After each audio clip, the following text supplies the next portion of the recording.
This is the New Hope News Now Network, putting the new in news. With headlines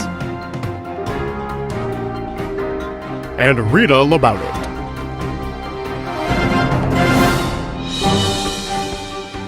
Thank you for tuning in into NHNNN. I'm Ed Lines. And I'm Rita LaBoutit, and these are tonight's top stories. A recent study from an independent health research group has some good news for coffee drinkers. Studies show that people who drink coffee regularly are less likely to develop type 2 diabetes, Parkinson's disease, and dementia. There are also fewer cases of certain types of cancers, heart rhythm problems, and strokes among people who enjoy at least 2 cups of coffee a day. People with high blood pressure can also benefit from a few extra cups of Joe per day. The study has concluded that 8 weeks of habitual coffee drinking lowers blood pressure significantly. In addition to long-term health benefits, coffee also increases productivity, creativity, reaction time, and can reduce muscle soreness after a workout. So the next time you think of brewing yourself a cup of Earl Grey, you may want to consider pouring yourself a cup of the Old Joe instead. A recent study from an independent health research group has some bad news for coffee drinkers. Their studies show that people who drink coffee regularly are more likely to develop anxiety, insomnia, and heart palpitations. There are also more cases of acid reflux and general irritability in people who drink at least 2 cups of coffee a day. People with high blood pressure should reduce their level of coffee consumption, as the caffeine content drastically increases heart rate and blood pressure during the several hours it takes to metabolize caffeine. In addition to short-term risks, consuming large amounts of coffee can damage the lining of gastrointestinal organs, leading to gastritis and ulcers. So the next time you think of having breakfast with Old Joe, you may want to consider brewing yourself a cup of Earl Grey instead. Congress is still reviewing the proposed 20th Amendment, which would make a federal offense to talk with your mouth full. Those in favor of the so-called full trap bill say they agree with the First Amendment that all the citizens have the right to free speech, but that the Bill of Rights makes no allowance for abusing that right by, quote, yapping with a full trap. Those who oppose the bill made the following statement today on Capitol Hill. We will not resist, we will not allow the people who right to take away our rights. Every man has the right to talk with his mouth full as he wants to. That is his choice. He has the right to that choice. And we will raise this now here today, just like Martin Luther King did, just like Rosa Parks did, and just like all those other people did. We will take a stand. Speaking of seafood, our top story tonight is concerning the extreme fish shortage being experienced worldwide. Professional fishermen are reporting that despite all their experience and training, their nets keep coming up empty.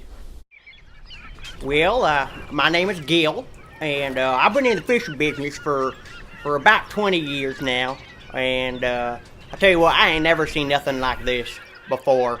Now, I'm not one to fish for compliments, but folks around these parts say that I'm the best fisherman out there on the water. And I'll tell you what, I buy that. I buy it hook, line, and sinker, because usually catching fish, for me, is like shooting fish in a barrel, you know. But lately, the nets just keep coming up empty, and the fish aren't throwing me a line. I don't know what to tell you. And I'm not one for carping when it comes to hard times, but tell you what, if things don't start to pick up here pretty soon, it's going to be time to fish or cut bait, because I'm really starting to flounder financially. The fishermen are not the only ones feeling like a fish out of water. Seafood restaurants are being forced to take drastic measures just to stay afloat. Red Lobster has announced that in order to prevent their menu from being reduced to just salads and biscuits, it has introduced a few new dishes, including fresh Maine peanut butter and jelly and North Atlantic ham. Our customers were a little upset at first at the recent changes in our menu, but they really cheered up once they realized they would still be able to pick out their own fresh food.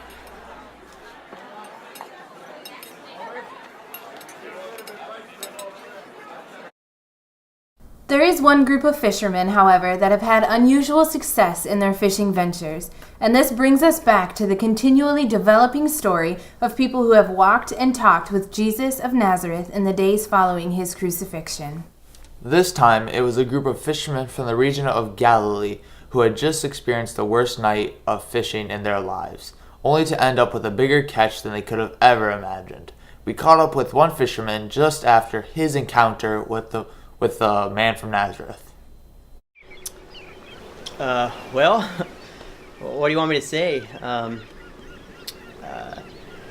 We were fishing at night. That's what we did, before we met him. We were fishermen. But he had died, so we went back. We went back fishing. A couple other guys went with me, and spent all night fishing. We didn't catch a thing. I've never seen anything like it. Not a single fish. Not a one. And the sun started coming up. We were about to pull in, and this guy shouts from the shore. He says, "Hey kids, you guys catch anything?" And no, we didn't catch anything. And he shouts back to us. He says, "Throw your nets to the right side of the boat."